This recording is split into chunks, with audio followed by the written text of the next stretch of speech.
All right. Hey, everybody. Welcome to the live stream. I'm streaming from the road. Everything's a little wonky. I tried to get my camera to work, but instead I have to use my Zoom camera, so I look ridiculous. But that's life. Life on the road, life using weird technology. I'm glad to be here. That's what's important. It's fun to be here and actually be able to chat with you guys. Luckily, I did get my microphone to work, which is the most important part of doing a live stream. If anybody's ever done it, you got to get the audio right. So today I want to do some question and answer. I really don't have much prepared. I have my favorite books here next to me. I've got my I Ching, I've got my Tao Te Ching, my Wahoo Ching, I've got the Autobiography of a Yogi. So I thought I could read to you some of my favorite passages and discuss them.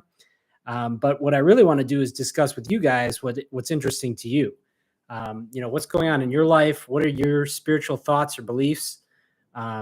If you want to type something in the chat, that is what I want to respond to. So anything that goes in the chat, I'm going to read out loud and respond to. And that's what we're going to do today. Right? I see Yale and Ian are here. So welcome, Yale and Ian. Glad to have you. It's great to have you here. All right. We've been up for 1 minute and 11 seconds. It's a good sign.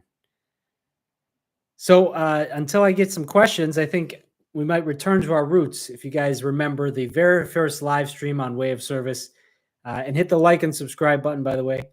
The very first live stream of Way of Service, we did an I Ching reading to kind of figure out what to talk about. And then we talked about it for about 45 minutes. And I think that was the whole live stream. And it was a really good one. I really enjoyed that one. I pulled my my story of healing my father from that one. That's a video that a lot of people have enjoyed. So yeah, I love doing these live streams. I think it gives great content. There's a lot of time for me to talk about a lot of the ideas I have without having to edit it. So it allows me to put out a lot of content in a very short period. So if you're not familiar with the I Ching is an ancient Chinese book of divination. Basically, it's a method of consulting the spirits, kind of like tarot cards, but it's more ancient than tarot. It's from about 2000 BC, which means it's about 4,000 years old. And users of tarot and I Ching have said that the I Ching is controlled by more benevolent spirits, and I think that's true. The I Ching has never steered me wrong. There's always fantastic wisdom available. And since we don't have any questions yet, I'm going to just do a reading. So let's do a reading from the I Ching. So when you do a reading for the I Ching, it's important to have a good question. I think we have a very simple question today, since nobody else has a question yet. And then let me know in the chat, guys, if my audio is good. I want to make sure the audio is good. I think I tested it. Ooh, looks like it dropped down. It's a good reason I ask. It's always something. It's been a very crazy couple days. We just drove from our house up here to Chicago. It's about an 8-hour straight shot, so it's about 12 hours with children. And right when I started, I turned on my Spotify, and a random song came on, and it said "Road of Trials." I was like, "Oh no, please don't make that be the first song that shows up on my road trip." And it's just been weird things have been happening. It's kind of technology. It's all really minor stuff, just kind of minor annoyances, stuff that used to drive me totally crazy. And now that I have a better perspective, I think, see, my microphone won't let me stay up. All right. I got to make sure that everything's good here. I think it should be, but I got to check since I don't have any info. Let me know in the chat, guys, if you can hear me. I got to pull up the live stream separately and make sure that it's running, because otherwise I might be speaking into the void. All right. Here we go. Pull up whatever. Okay. Pull this up. View my channel. All right. It says I'm live. The question is, how's the... Okay, that seems good. That seems good. All right. At least the sound's working. Oh, Ian says it's fine, all good. Okay, great. All right, because I keep adjusting my microphone and then it immediately reduces itself, which just makes no sense. So like I said, there's just some weird stuff happening technologically wise and just stupid little annoyances. Really hasn't made any difference in my life. And that's one of the most important things I've realized. I used to get really upset about every little inconvenience. And then I realized that if you really take a higher perspective on these inconveniences, did it do anything? I mean, maybe it wasted some time, but maybe you needed to waste time. Maybe it was better that you didn't leave 5 minutes earlier. There's a lot of reasons, but basically it comes down to my life was not negatively impacted really at all. So, Eleanor says she has a question for the I Ching. All right, that's great, because I was about to figure out a question, and I was waiting for somebody to enter a question. Hi, Eleanor, by the way. Welcome to the live stream. Definitely put your question in the chat, and we'll ask the I Ching that question instead of what I was going to ask, which was, I was just going to ask, what should we talk about? So let's talk about Eleanor's question first. I like to write it down. I feel like it's helpful, so I'm writing it down right now. So just waiting for your question, Eleanor. I was just saying that on the way to Chicago, we took a long road trip yesterday. It took 12 hours all day with 2 small children. And just the first song that showed up on the Spotify random songs was the Road of Trials. And I had a feeling that it wasn't going to be as easy of a trip as I thought it might be. But it was actually a lot easier than it has been in the past. And what I was realizing is that even though all these little annoyances happen, you want things to go really smoothly, especially, for me, the reason I want things to go smoothly is because I don't want to think about all these goofy little details, but you don't really have to think about them usually. I mean, things usually kind of, what you have to do next. So that's not really a good excuse. I think it's just, I have a habit of getting upset about stupid little things and letting them reduce my mood, which is silly. That's not the way we're supposed to be. And we've talked about that in a previous live stream, about the Hawkins emotional scale. If the higher up you are on the emotional scale, the closer you are to God, right? Like being one with God. Yogananda, Paramahansa Yogananda describes it as ever increasing, ever new bliss. So it's like a brand new bliss at every moment. That's unification with God. And then all the lower emotions are descending away from God. The lowest one being fear and hopelessness, which are the opposite of God. That's the opposite of, and it's the opposite of the truth as well. If you understand that God and spirit are supporting you at all times, then it doesn't make any sense to be afraid. It doesn't make any sense to be hopeless. And it also doesn't make any sense to be annoyed. I've spent a lot of time being annoyed in my life about stupid little details, and I'd like to put that behind me, but I've been tested. I've been tested many times in the last couple of days, last 48 hours, I guess, or more like the last 24 hours.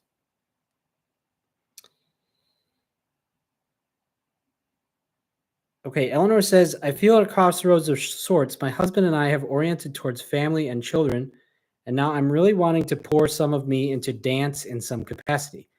I want to have more children. We have 2, but I am wanting to do what I love, and it feels that I need to choose between a child or 2 more and dancing. Okay, well, we're going to have to formulate that into a question. And you remember, you don't want to, when you ask a question to I Ching, you definitely don't want to ask a yes or no question.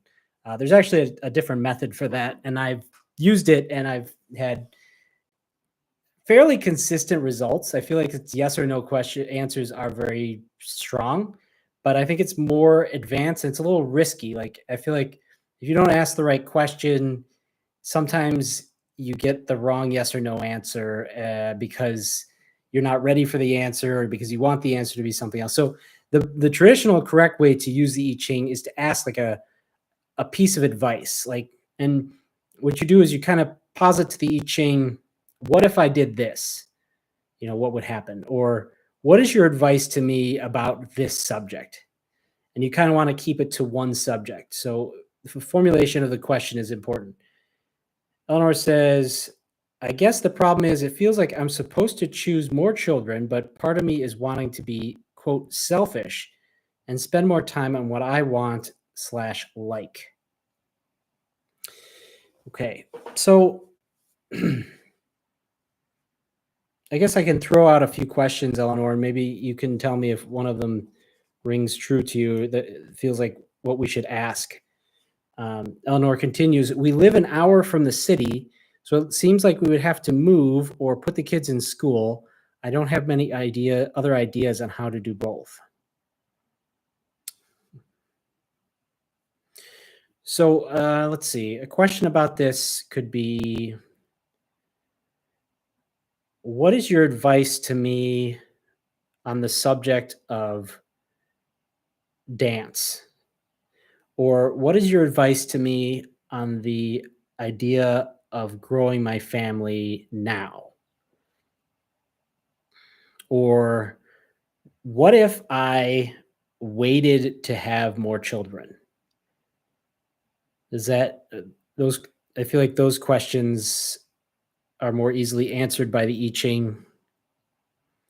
So, Eleanor, please let us know in the chat if one of those questions is a good one, or if you think there's a better way to phrase a question. It's important to get the question right, because otherwise the answer, the I Ching's answer, will not make sense, or it'll only makes it'll so the spirits that govern the I Ching will do their very best. But if we do our best to define what we're asking, and really what we're asking, like what is what is our heart's desire? Like if we had a chance to ask the spirits and God, really, God governs all the spirits. You had a chance to ask God a question. What is your heart's deepest desire to know? And you try to avoid stating it in a way that you think you should state it, or asking the question you think you should ask, and instead you ask what is truly in your heart. What is truly in your heart? What do you want to know? Because that is what the I Ching is going to answer you with, regardless of the way you phrase your question. And if your question is not phrased well because you let it be clouded by what you think the question should be or something like that, then you're going to be confused by the answer. Hey, Marco's here. Welcome, Marco. Welcome to the live stream. We're doing an I Ching reading, which is an ancient Chinese method of divination from 2000 BC, 4,000 years ago. And Eleanor has asked a question, or she's formulating her question. We're going to figure out what the question exactly should be regarding pursuing her creative dreams versus expanding her family. So Eleanor says, underneath those practical questions, I have a more intangible question, which would be something like suspense. So you guys say the audio is good. I see that I do have an audio readout here, so that's good. I kind of want it to be louder. Windows is not making it easy on me. It's not making it easy on me. Okay. I think if we jack this up a little bit, it'll be better. All right. Uh-oh. Okay, the audio is still working. All right. Eleanor, you've got us in a state of suspense. Remember, I can't have any dead air. Marco says you sound good. Okay, well, I got two sound good, so we'll just stick with that. Eleanor says, how can I better understand what is happening spiritually in each desire? Such as with children, it feels like I am doing a service to my family and the world, whereas with dance, how much is ego? Yeah, so you have a few different questions there, and you have you're kind of asking a quantitative question. You want to ask a qualitative question, and by that I mean you don't want to ask like how much, and you don't want to ask about two different subjects, right? So if we can try to hone in on which subject is really sticking in your mind, which one has got you really wondering, like what has come up in your life? What do you really feel like you need guidance on? And so the question is, do you want to ask about, sorry, I'm getting somebody doing yard work over here. Close the window. Do you want to know about your duty to your family, or your desire for more children? Or do you want to know about your desire to dance? Which thing do you want to, which way do you want to approach it? I'm starting to feel like the best way to approach this question might be to ask a question like, what if I blank? So you could say, what if I do this thing? And maybe the way you should ask it is, which thing is the most exciting to you, right? Another teacher that we talk about on this channel is Bashar, and he explains that the way to live your life is to follow your highest excitement. So does your highest excitement take you towards having another child, or does it take you towards doing more with dance? You mentioned moving. You could say, what if I were to move in the next year? Or what if I were to stay where I am for the next year? Eleanor says they are both very strong desires. Well, my estimation is that you can probably do both in your life, but maybe what you're facing is the question of what to do next. So maybe you should answer, you could either answer what is your highest excitement, or what is kind of the momentum of your life? Where's the momentum of your life taking you? So if your momentum of your life is taking you in one of the answers, let's say not moving and having a child, you could ask the I Ching, what would happen if I do this, which is where you're headed. They both feel time and age sensitive. Yeah.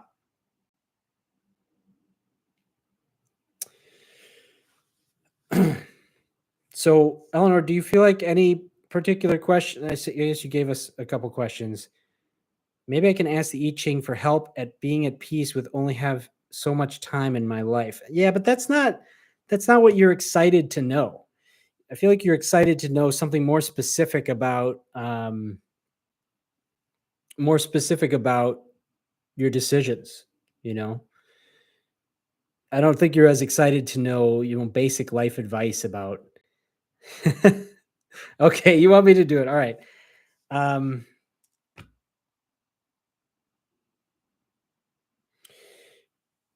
all right.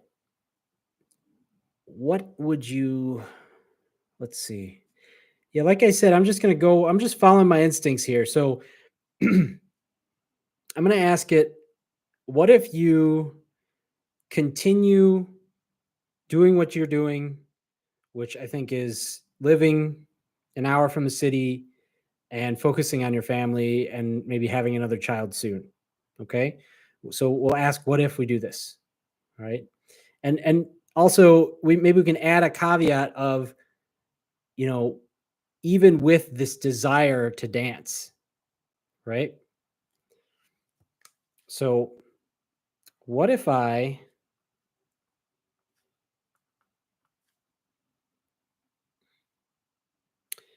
guess suppress my desire to dance and stay where I am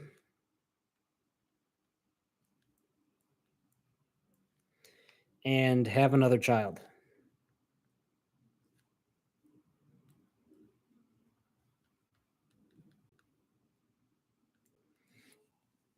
Okay.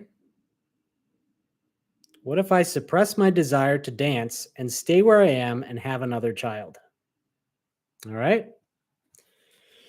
All right, let's do it.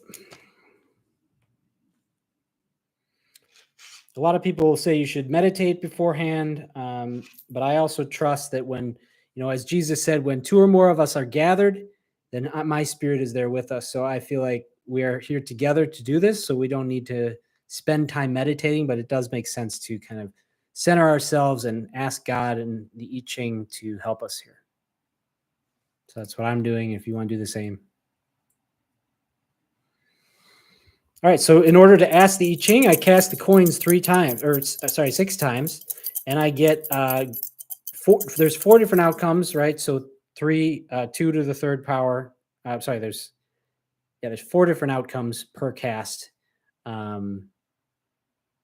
I'm not going to do the math, but basically it's greater yin or greater yang or lesser yin or yes or yang. So it's basically yin or yang, and then is it changing or not? Okay, so I'll let you guys know the results here.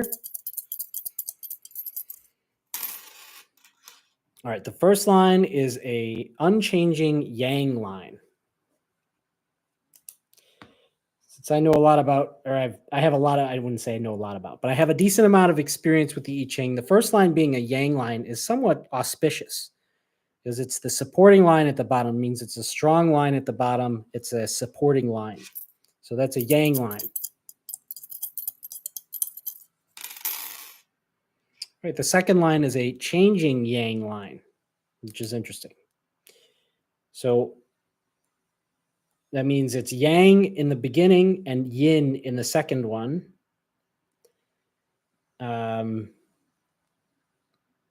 So the perfect result is yang, yin, yang, yin, yang, yin, right? So everything is in perfect balance. Yang is at the bottom, supporting everything. And then, so right now the changing hexagram is headed towards perfection, whereas the first hexagram is kind of bottom heavy, okay?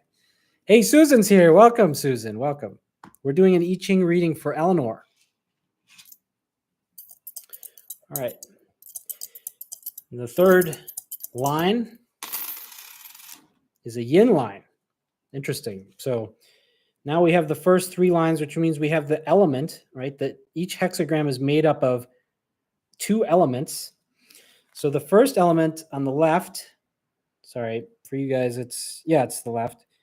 That's the beginning hexagram. I have to remember. So yang, yang, yin. What is that? I'm supposed to remember this. Is it thunder? No, it's not thunder. All right, let me just look it up.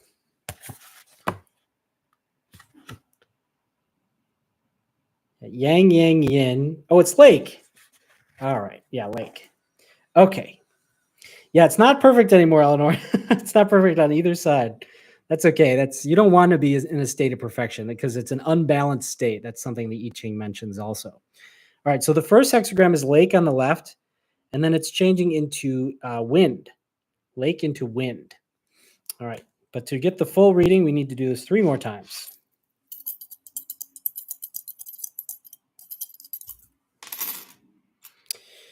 All right. Yang changing into yin again.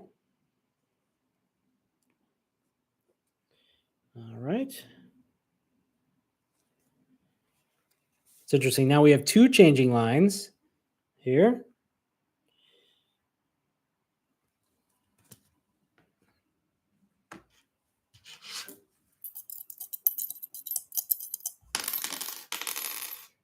All right. And now yin unchanging.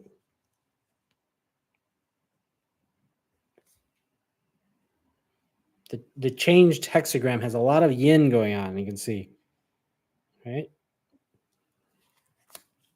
4 out of the 5 lines are yin.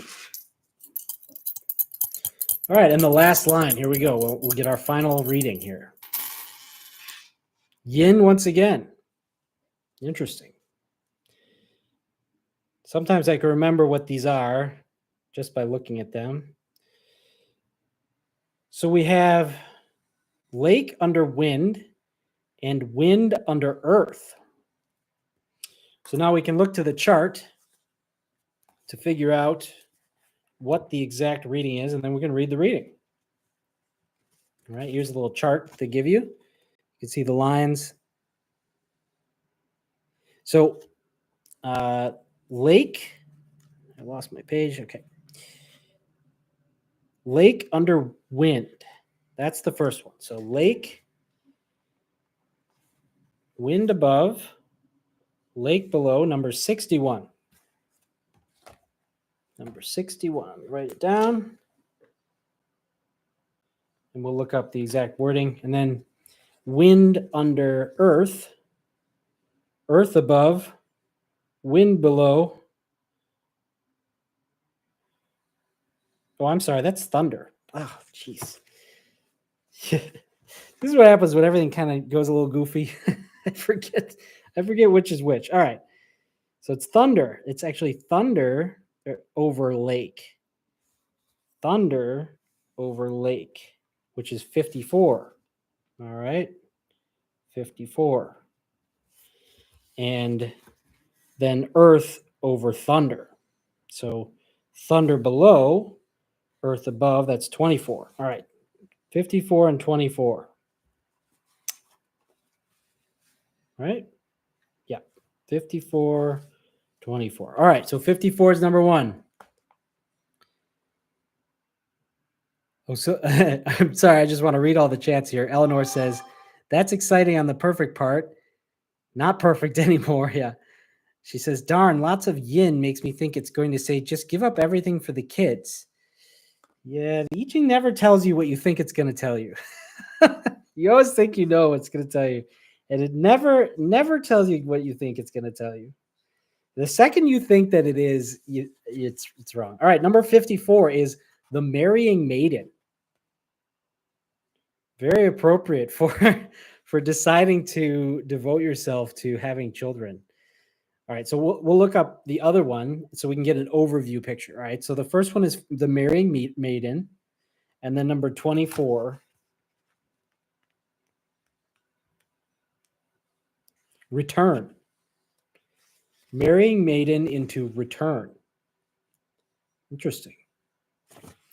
All right, well, all we can do is read it and then try to see if it fits your life and if it's helpful.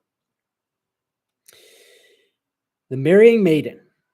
In relationships, desires lead to misfortune. That's very direct, isn't it? A direct answer to your question. Behave with discipline and balance. Maybe you were right. Maybe that is what it's going to tell you. Kui Mei, that's the Chinese for the marrying maiden, is concerned with the guidelines for the proper conduct of relationships, whether they be social, romantic, or work-related. The image here is of thunder roiling the surface of a lake, and it suggests that relationships can be disturbing to our peace of mind unless they are established and governed under proper principles. The nature of relationships is that they lead us into the desire state. We begin to desire another. We desire recognition, desire retribution, desire a particular outcome in a given situation. All of these desires lead us away from the equanimity that we aim to maintain as students of the I Ching. This hexagram often comes as a sign that you are in danger of sacrificing your composure in an effort to affect a relationship. When someone does not treat you as you would like, you are faced with a choice as to what to do. While it may be tempting to abandon the relationship in anger or act aggressively to produce a result, neither of these is consistent with proper principles. All right, I'm kind of getting lost here. I want to go back and make sure we cover this. So let's reread the question, okay? What if I suppress my desire to dance and stay where I am and have another child? So it's talking about desire a lot here, which is very interesting because you asked about desire, but it's also talking about relationship, which is something else you asked about. So taken from one angle, you could say it's talking about your desire to dance, but taken from another angle, it could be talking about your desire to fulfill your duty in your relationships, right? Does it ring true to you one way or another? Does it make you feel like it's speaking to you about one particular thing or another? And it may become more clear as we read on. So the nature of relationships is they lead us to a desire state. So it could be about your relationship with dance, right?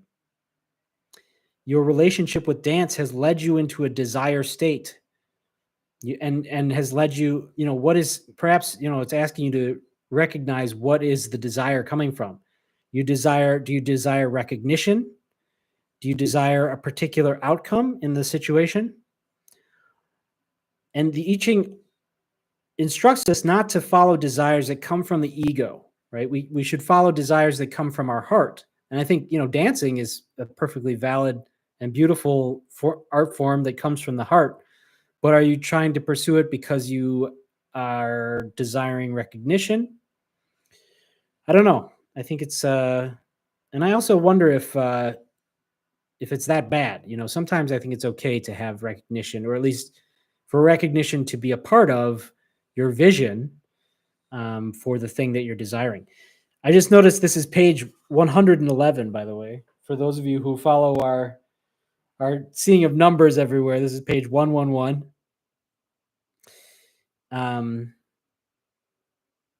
Eleanor says, maybe it's talking about the relationship with a new baby. She says, I'm taking it so far as a reminder that having a baby is a commitment to that relationship with that child. That's very true, yeah. All right, let me continue reading. When someone does not treat you as you would like, you are faced with a choice as to what to do.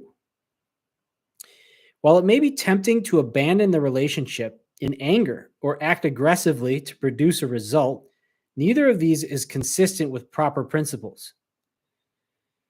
So to me, it says it may be tempting to abandon the relationship in anger or act aggressively. That's what it kind of sounds like if you were to decide to move or to change the trajectory of your life. But I could be wrong. You are counseled instead to return to inner independence, acceptance, modesty, and gentleness. The greatest influence is always had through inner discipline and balance. Less subtle measures may produce more immediate results, but they are seldom lasting. It's very powerful Taoist wisdom that we often think that we need to take great actions in the world, but we actually have a greater impact on the world when we go with the flow of our lives and with the flow of the universe. This hexagram also teaches us that rushing into a relationship, rushing to resolve a relationship, or rushing to escape a relationship are all akin to rushing on ice. Each involves a painful fall. Seek to establish relationships slowly and on proper principles, to allow them to evolve naturally, and to resolve disputes with patience and reserve. If your primary relationship, that with the sage or with God, is open and ongoing and devoted, then all other relationships will fall into place. Yeah. Another great thing about this particular translation is it's just filled with great advice no matter what. I mean, you could just read it straight through without asking any questions, and you would be filled with all sorts of great wisdom. All right. Eleanor says, yes, there is some desiring recognition. Dance is very egotistical, and I don't want to be steeped in that, but it's also so satisfying when you get that recognition. Yeah, that's what I was saying. I feel like recognition is kind of part of living your dreams. I think, but it's like the fine line of life. You never want to be doing it for the recognition. You want to be doing it for the thing itself, right? And maybe what it's kind of telling you here is that if you're going to do that properly, you have to balance your desire for dance with all the other things going on in your life and in the universe and in reality and, your place in life, the place where you are physically and all these things. Just rereading the last section here that it said, allow your relationships to evolve naturally and resolve disputes with patience and reserve. So maybe you're facing a dispute within yourself and you need to allow it to resolve with patience and reserve and maintain your primary relationship, which is that with God. All right. So another great thing about doing these I Ching readings on the live stream or just in a public forum is that often the reading applies to everyone listening in their own way. It's kind of the I Ching does a great job of speaking to everyone simultaneously about what's relevant to them. So I see Eleanor's in the chat telling us what she thinks, which is, it's great because it's her question. But if anybody else has any thoughts about this, I'd love to hear them, how it applies to your life as well, or what you think it's telling us. So the next thing we do is we read the changing lines. The changing lines are the second and the fourth lines. So we'll read the second and fourth lines out of the text. All right. And these are often, I sometimes feel a little tension right before I read the changing lines because I feel like they're the most specific to your situation. And they're always just like one sentence long. So here we go. Second line. Though outer conditions appear unpromising, a success is possible if you look faithfully for the good in others, yourself, and the situation. Wow. I'm getting the spiritual goosebumps, which happens to me when I feel like the spirits are talking to us. And I feel like this is saying maybe you need to take a third perspective. Maybe it doesn't have to be one or the other. There's another way to look at this. Read that again. Though outer conditions appear unpromising, a success is possible if you look faithfully for the good in others, yourself, and the situation. Ooh, this next line, I read it. I couldn't help myself but read it. I had it. So the fourth line. A good result comes in its own time. Do not waste yourself in trying to hurry it. The greatest gifts come to those who remain composed and patient. So I think the I Ching is directly talking to you here, saying you don't have to hurry along your desires. I don't know if that's what it says to you, but that's what it said to me in the context of your question. So those are the changing lines. Eleanor, do you have any response? Does anybody else have any thoughts about it? Please put them in the chat. We will continue on to number 24. Number 24.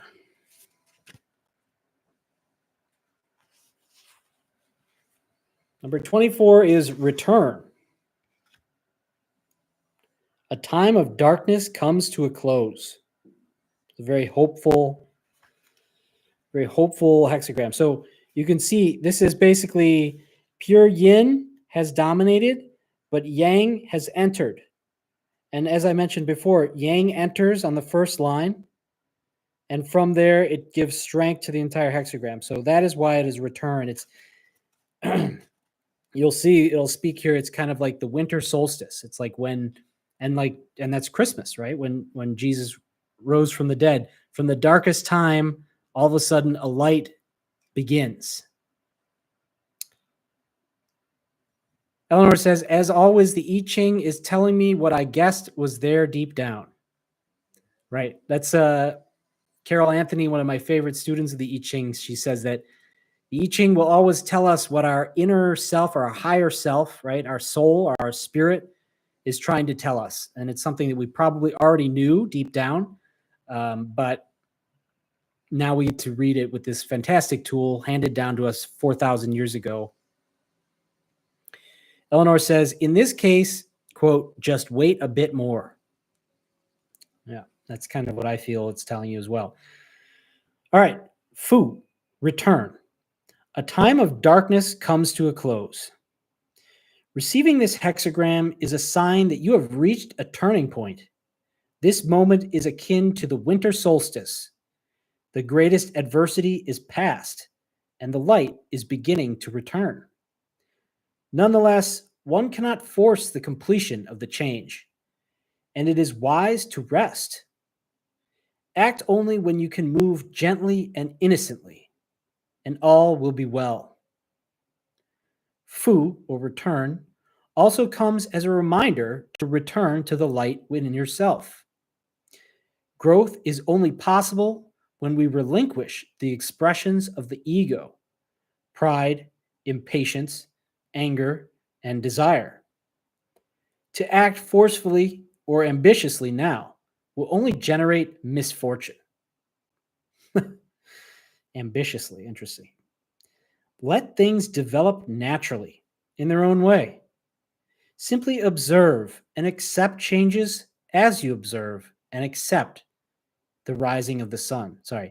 Simply observe and accept changes as you would observe and accept the rising of the sun. Allow yourself to rest and gather strength for a time of growth ahead. By holding to modesty, gentleness, and correct conduct, You prepare the ground for a fruitful blossoming when the light fully returns. There you go. That's what the I Ching has to say about your question.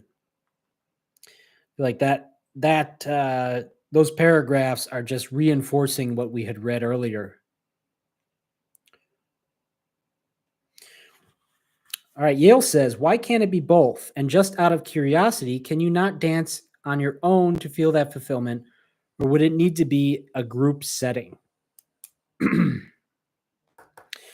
Well, from what I know about Eleanor, it definitely needs to be a group setting. I think it's kind of like the nature of enjoying music. It's so much more powerful when enjoyed as a group. You know, this is why people love concerts. So, you know, dance is a form of enjoying music. And I've actually talked to Eleanor directly about this, and I think that the world is in desperate need of learning how to dance again. Um, at least here in the United States, I feel like everybody doesn't dance. Nobody knows how to dance. I'm terrified of dancing. Um, it's just nobody knows how to dance. Everybody feels silly dancing. So I feel like we all have like a problem with dance, and people like Eleanor can help heal that problem in the world. Eleanor says, yes, it has to be a social setting. Yale says, maybe think outside the box. Maybe time for Eleanor to start a YouTube channel on dance. I have mentioned that to her. Eleanor says, and it's not even performing. It's just being in an environment of sharing the experience of dance and music with other people. Yale asks, can you involve the children? Yeah, I think that the I Ching is kind of asking you to take a different perspective, but primarily I feel like the I Ching is telling you that you need to kind of let this evolve in its own way without derailing the rest of your life for this particular thing. And, you know, if I were a perfect seer, I could tell you what was going to happen. But, you know, God only gives those powers when they're helpful. So maybe it wouldn't be helpful for me to tell you exactly what was going to happen or exactly what is needed. I think, you know, yeah, that may make it less interesting. I think whenever I think of that, I think that it would make things less interesting if we knew what was coming. That's why I was saying when you think you know what the I Ching is going to say, you're usually wrong. But it seems like you might have been right. Although it wasn't telling. So you had said the I Ching was going to say, give up everything for the kids. It did not tell you that, right? That was what your guess was before the reading was complete. It did not tell you to give everything up. What it's saying is that you need to allow things to develop naturally, and that if you do that, great fortune will come. But if you try to force things too quickly, then it will result in misfortune. Eleanor says, in response to Yale's question, can you involve the children? She says, yes, I'm beginning to wonder how to involve the kids. I guess part of my desire is for the feeling of people watching me dance and thinking I'm awesome. Yeah. Yale says dance class for children. Eleanor says, that's the dark part of it that I'm wary of. But yes, I can do with the kids. There'll be way less ego involved. Yeah. So I know a little bit more about Eleanor's situation here. So dancing with children is on a level way down here, and Eleanor's dance capacity is way up here. So when she dances with children, she is not using her full capacity, right? And I think that's what's a big challenge for Eleanor is not working to her highest capacity, not having an outlet for her highest capacity of dance in her life. Eleanor says, yeah, it's super low level with the kids, but maybe the challenge there would be making it fun for me too, and not just the way most people do it, which is like babysitting. You know, and also Eleanor, I feel like you have this dual, this like catch 22. Like you feel like you shouldn't be showing off, but you really want to show off. And so maybe you need to do a demonstration, you know? I feel like, you could you could do that at any like festival or event. You could just say, I'm going to demonstrate a dance, and people watch you dance alone. And maybe you can find like one or two people to dance with you for something. That just popped into my head. Um, and then as far as like teaching children, you could demonstrate for the children your highest level, and they'll be like they'll be wowed, and you can inspire them. Maybe they'll always remember seeing you dance. Um, so yeah, that was with that was a great changing line from the I Ching. I want to read it again because I think it's so powerful here. Though outer conditions appear unpromising, a success is possible if you look faithfully for the good in others, yourself, and the situation. How many times are we faced with a situation that appears unpromising, and we think that success is impossible unless we do it in a very specific way? But the I Ching here is telling us that success is possible if you just look for the good in the situation and in others. So, yeah, I hope that we've helped you here. I think that we have. There's a lot of ideas. I just came up with that random one that I'd never thought of before. But I feel like you have this desire to dance at a really high level, and you have a desire to share it with other people. But the challenge is that where you live, there aren't a lot of people on your level. So you're like, do I need to move somewhere else so that there are other people on my level?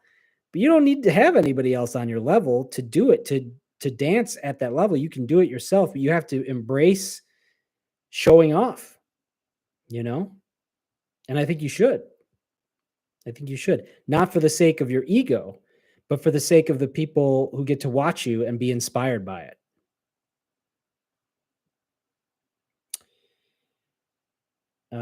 Okay, sorry. Yale and Eleanor have been chatting here, so let's see what they said.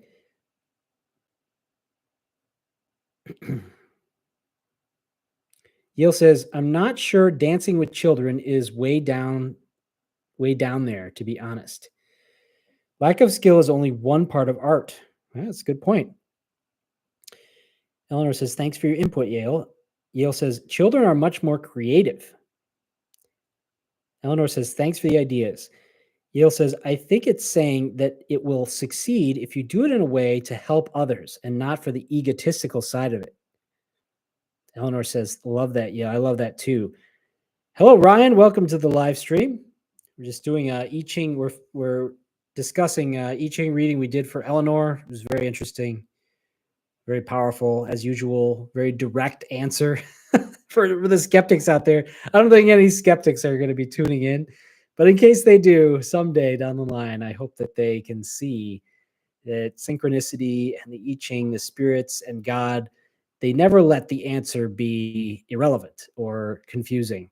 Especially in a public setting. I've found that whenever you do it with, as Jesus said, two or more people, the I Ching reading is always extremely powerful. Yale says, I myself discovered that I was only an artist for the ego side of it and didn't really have much of vision for myself. Maybe that was just part of being young. Yeah, I think everybody is an artist. Or at least everybody needs a creative outlet, but most people have been shut down in so many different ways, either from their parents or teachers or just life circumstance that they don't think that they have time or space to do it, or that they're actually no good. The thing that they would be best at is something that they haven't done in a really long time, maybe since childhood. So it's a tough thing. I definitely think that, part of healing will result in you having more creative outlets. And it doesn't always have to be art, quote unquote. It doesn't have to be the art that you thought that you were going to do at whatever point in your life. It could be a totally different form of art. Let's see. Eleanor says, yes, totally, Yale. I totally agree and see that in a lot of artists I know. Yeah. Yeah. And that's, you know, been listening to this book, The Yugas, talking about the ages of that we're living in, and the traditional view is that we're living in the Kali Yuga and we'll be in the Kali Yuga for another million years or something really depressing, as in the bottom dark age. But the guru of Paramahansa Yogananda, who I think is divinely inspired, he wrote that we're actually living in the ascending age, that the ascending age began in 1900. He discusses a shorter cycle than the traditional 4 million year cycle that's taught by Hinduism, but he speaks of a 24,000 year cycle. And there's a lot of evidence, a lot of very compelling evidence in this book called The Yugas.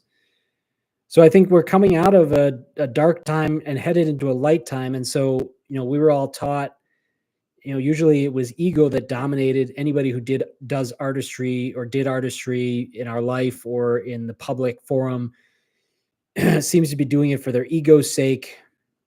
But I'm hoping, and that's why I started Way of Service. I think that people are ready and excited to move more towards the opposite of that, the egoless state of service and doing things for the benefit of everyone else while doing things that they love to do. I think that that's the way we're supposed to live. Yale says feeding the ego is a powerful drug. Yes, indeed. Exactly.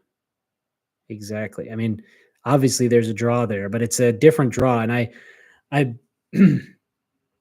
studying the yugas and just everything. I talked about the Hawkins emotional scale.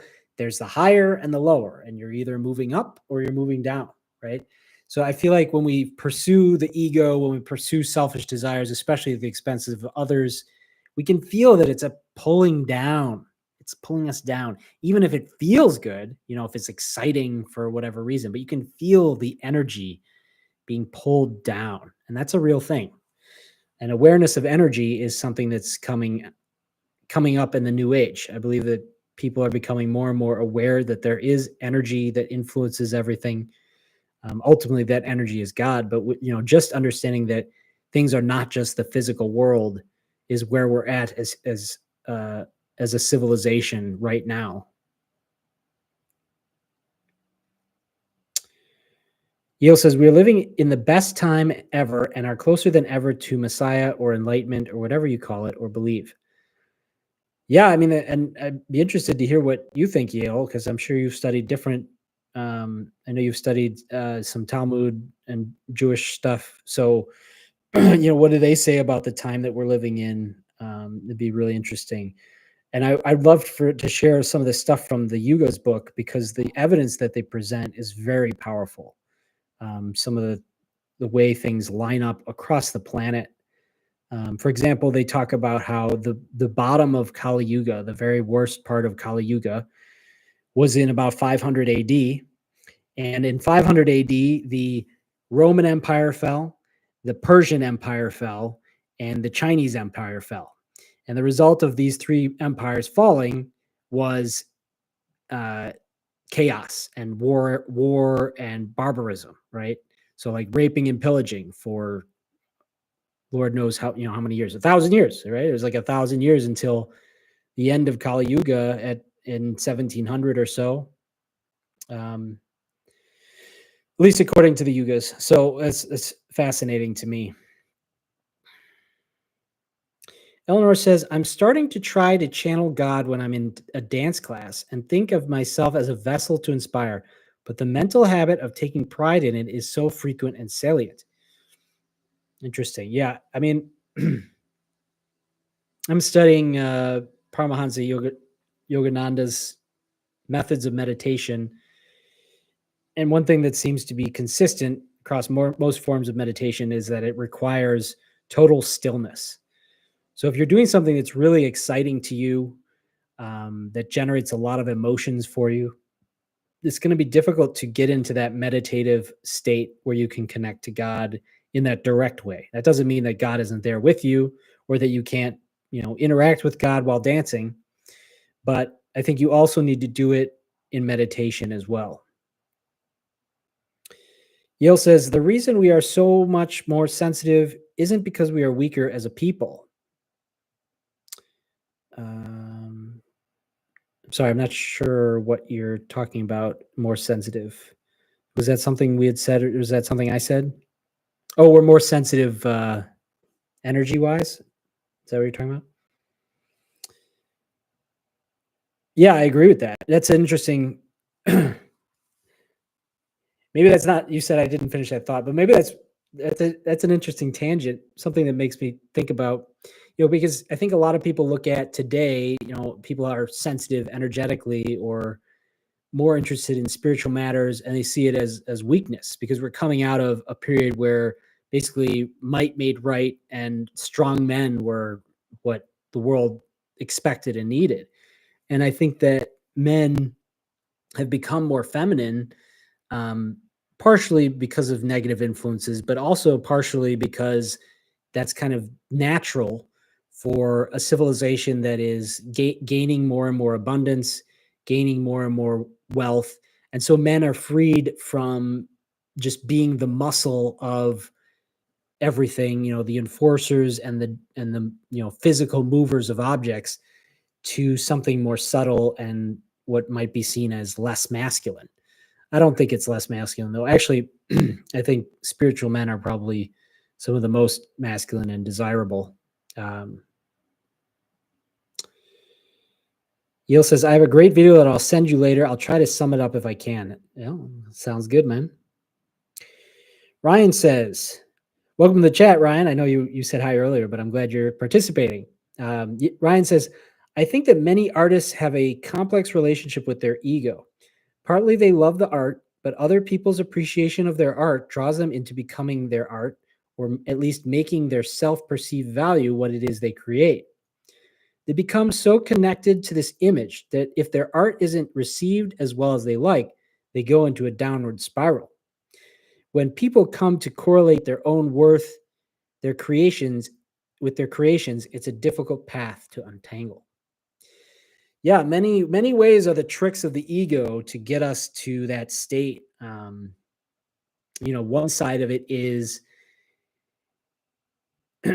pride, wanting recognition for your art, but the other side that you're explaining here is that we become identified with the art and our ability to make good art for the people who would consume it.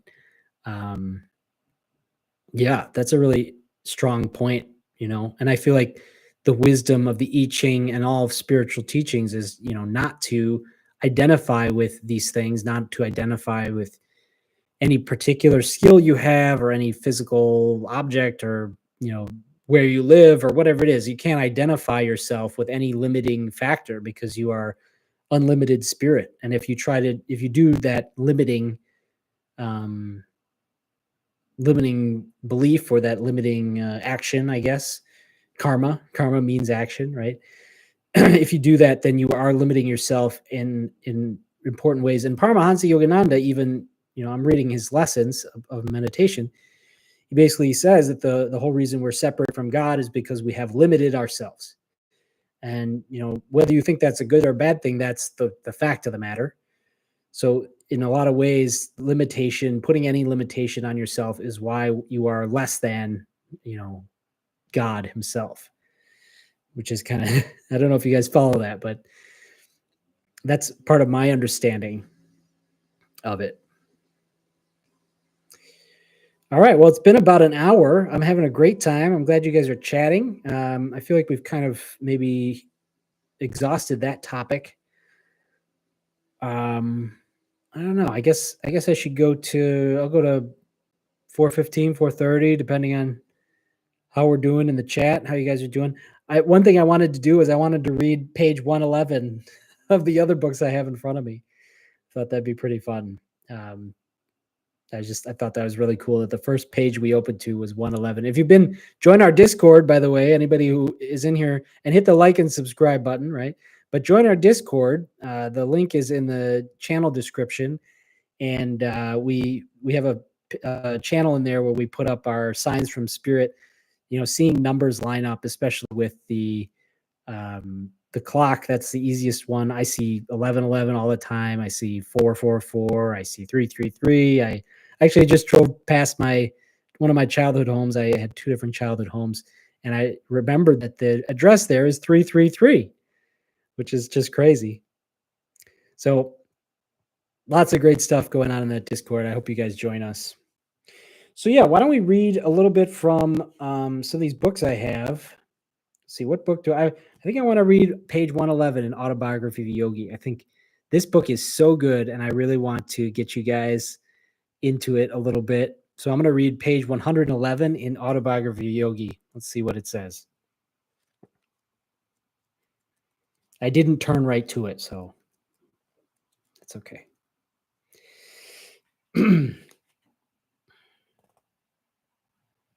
All right, so I want to give I'll give you guys a little context. I remember this book really well. I actually want to do a book review of it. But the chapter is called Two Penniless Boys in Brindaban. So in order to test spirit, basically, I think it was Paramahansa who wrote the book. It's his autobiography. His brother was like, all right, in order to test spirit, I want you to go to this town for 24 hours with no money, with nothing, and get back without any money, without any way to get back. And then he said, and if you can't do it, just call me and I'll come save you. And he's like, you're going to need my help. You're screwed. And Paramahansa, he said, immediately said, so I'll start on the previous page, 110, just at the bottom here. Or I'll read his challenge. All right. So this was his brother Ananta. He said, quote, I propose that I send you and your fellow disciple Jitendra this morning to the nearby city of Brindaban. You must not take a single rupee. You must not beg, either for food or money. You must not reveal your predicament to anyone. You must not go without your meals. You must not be stranded in Brindaban. If you return to my bungalow here before 12 o'clock tonight without having broken any rule of the test, I shall be the most astonished man in Agra. I accept this challenge. No hesitation was in my words or in my heart. Grateful memories flashed of the instant beneficence, my healing of deadly cholera through an appeal to Lahira Mahasai's picture, the playful gift of the two kites on the Lahore roof, the opportune amulet amidst my discouragement in Baralili, the decisive message through the sadhu outside the courtyard of the Pandit's house in Benares. These are all events that were described earlier, basically miracles.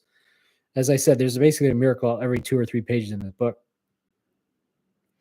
The vision of Divine Mother and her majestic words of love, her swift heed through Master Mahasaya to my trifling embarrassments, the last-minute guidance that had materialized my high school diploma, and the ultimate boon, my living master from the midst of my lifelong dreams. Never would I admit my philosophy unequal to any tussle on the world's harsh proving grounds. Your willingness does you credit. I'll escort you to the train at once, Ananta said. He turned to the open-mouthed Jitendra. You must go along as a witness and very likely a fellow victim. A half hour later, Jitendra and I were in possession of one-way tickets for the trip. We submitted in a secluded corner of the station to a search of our persons. Ananta was quickly satisfied that we were carrying no hidden hoard. Our simple dhotis, a dhoti is a knotted cloth around the waist that covers the legs, concealed nothing more than was necessary. As faith invaded the serious realms of finance, my friend spoke protestingly. Ananta, give me 1 or 2 rupees as a safeguard. Then I can telegraph you in case of misfortune. Jitendra, my ejaculation was sharply reproachful. I will not proceed with the test if you take any money as final security. There is something reassuring about the clink of coins, Jitendra said. No more. Jitendra said no more as I regarded him sternly. Mukunda, that's Paramahansa Yogananda's given name, right? Mukunda. Mukunda, I am not heartless. A hint of humility had crept into Ananta's voice. It may be that his conscience was smiting him, perhaps for sending 2 penniless boys to a strange city, perhaps for his own religious skepticism. If by any chance or grace you pass successfully through your Brindaban ordeal, I shall ask you to initiate me as your disciple. And that is how 111 ends. I think that was a good teaser for this book. A really cool story. And remember, at this point, I think Yogananda, I think he just graduated high school. So he was 18 years old or so. Two penniless boys in Brindaban, and then the story of his time in Brindaban. I won't spoil it. It's pretty good. Pretty good one. All right, let's see. Do these books even have 110 pages? I don't think they do. I don't know. The Tao Te Ching does not have 110 pages, so we'll save that for another day. Neither does the Wahoo Ching. We're gonna have to skip. Oh, what? I'm almost at the end. No, it's got 106 pages, so no 111 here. Let's read page 11 because I love the Wahoo Ching so much. Page 11 of the Wahoo Ching is chapter 9. He who desires the admiration of the world will do well to amass a great fortune and then give it away. The world will respond with admiration in proportion to the size of his treasure. Of course, this is meaningless. Stop striving after admiration. Place your esteem on the Tao. Live in accord with it. Share with others the teachings that led to it, and you will be immersed in the blessings that flow from it.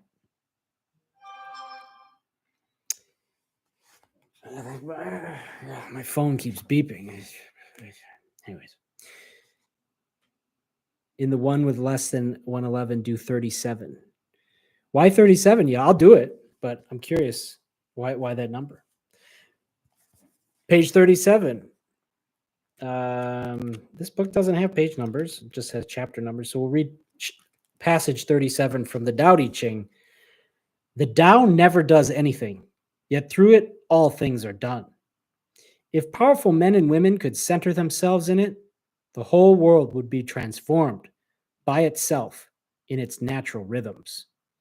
People would be content with their simple, everyday lives, in harmony and free of desire. When there is no desire, all things are at peace. Oh, 111 divided by 3? Okay. Let's see what page 37 of the Wahoo Ching says. Oop, it's blank. It's just a picture.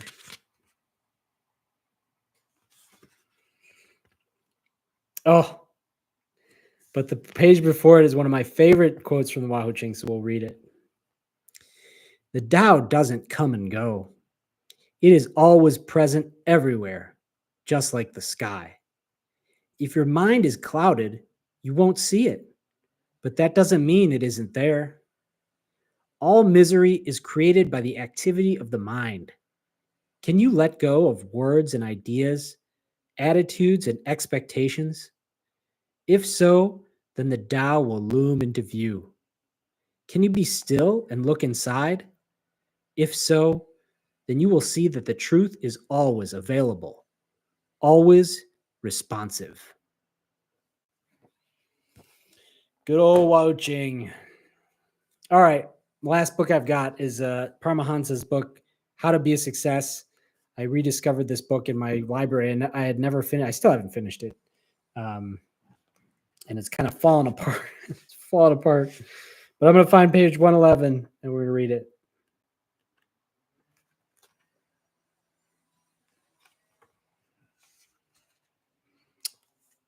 This chapter is called Success in the Workplace. I'll read the previous page. Has the starting of these thoughts here. Honesty and loyalty in business relationships. Do not keep a dishonest person in your employ. You can never tell what such a person might do to your business. Be sure to find out from his previous employer about his character, ability, and honesty. On the other hand, if you are an employee and you repeatedly hear something very negative about your prospective employer, then be sure to stay away from him altogether. Never let a friend take advantage of you just because you are his friend. Business must be conducted strictly on business principles. Man, I wish I knew that one back in the day. Those business associates who stand by you in your troubles are your best friends. Never take into business a friend who would not take orders from you or follow your advice due to wrong familiarity. Read character through the eyes, the intuitive way. The history of an individual is in his brain and is reflected in the eyes, which show his character, habits, and the soul of an individual. Beware of the shifting, untrustworthy eyes, cruel eyes, and crafty, sarcastic, revengeful eyes. Beware of hate projecting eyes and lack of straightforwardness in the eyes. If you feel an automatic, intuitive shrinking after looking fully into the eyes of an individual, then beware of that person. It's excellent advice. I feel like since I had read that, and even just intuitively, I've started to understand, there's people who talk a big game, people who talk about being a good person, but then when you look at them, you can tell, or you can just tell the way they talk. They won't maintain eye contact when they're talking about these subjects. They're not being honest, right? They're just putting on a show. And there's a lot of situations like that, or a lot of people who behave that way, unfortunately. And not to judge them, but just to remind you not to stake your future on such a person, right? If anything, maybe we can help them see the error of their ways, not to punish them, but to help them. All right, everybody, it's 4:17. We've been up for an hour and 11 minutes, 111. Might be a good time to stop. I think unless you guys have any comments on those readings, I'll give you just a minute here to respond. I think we did it. We had a good time. We did some really good readings. I'm live here every Friday at 3 p.m. Oh, while I've got you guys in the chat, I have thought about perhaps changing the time. Maybe evening would be better, like a Wednesday evening at 7 or 8 p.m. Central Time. I was considering, or I could also do like a Tuesday or a Monday evening. I'm just wondering if maybe evening is better. Evening might be better than this afternoon slot. The reason I picked this afternoon slot is because it's the most busy time on YouTube, but everybody who's watching are regulars anyway. So, maybe we should just change it to what's good for you guys. Maybe I'll just ask you guys individually and we can talk about it in the Discord. Yeah, hit that like button. I see only one person did it. Hit the like button, guys. If you're watching and you liked it at all, hit the like button. It really helps me know that you liked it. I see views, but if I don't get any comments or likes, I don't know if the people liked it. Yale and Ryan both say that evening is better. Ian says, great show. Have a good weekend. Thank you, sir. You guys have a great weekend too. Rather than just listening while I drive. Yeah. Well, that's what it's all about. I would love to have more participation. That's the whole point of being live. If nobody participates, I might as well just release a recorded video. But how will Ian get out of work if it's in the evening? I don't know. I think Ian works the evenings of the weekends. So if we do it on a weekday, like Tuesday or Wednesday, it might be better for him. So far, it sounds like evenings might be better. I am on the road for the next 10 days, so I don't know if I'll change the time, but maybe I will. I don't know. I'll chat with you guys and we'll figure it out. Oh, Yale says, sorry, it's a bad joke. That's not a bad joke. It's true. It's true. All right. Well, I love you guys, and I will let you know when the next stream is. It'll be next week, either sooner or later, right? For Way of Service, I'm Danny. I love you guys, and I will see you next time.